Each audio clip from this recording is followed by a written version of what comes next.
Aku tak tahu aku kenapa hari ni aku rajin sangat buat video. Cuma iyalah, sementara aku ada mood, aku nak tanya orang. Video ni khas untuk orang-orang Kelantan ya. Jadi kalau orang lain yang tahu untuk jawapan pada soalan aku ni, boleh je orang jawab.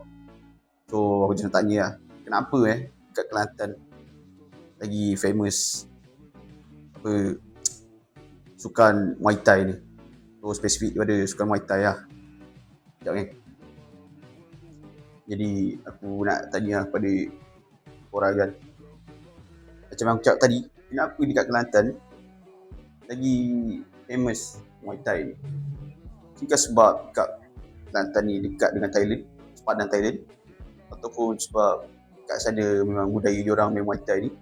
Kan daripada kita tengok kecil-kecil lagi kat sana dah biasa kan main Muay Thai. Ni tak pastilah sama ada mungkin itu budaya diorang.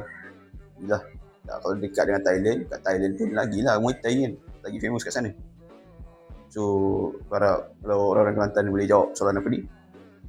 Orang daripada negeri lain pun boleh, kalau korang tahu.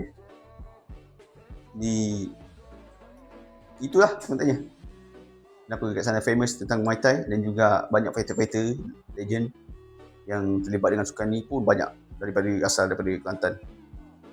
Kalau korang boleh tahu, drop kat komen. Dan aku bercadang kalau satu masa nanti aku nak pergi sana, aku nak buat konten, aku nak tengok sendiri kat sana macam mana, tengok gym-gym dekat sana. Juga aku nak tengok budak-budak kat sana, daripada muda sampai ke dewasa, apa sebab dia minat sangat. So kalau boleh, orang Kelantan drop kat komen. Itu je pada video kali ni. This is Force Breakdown.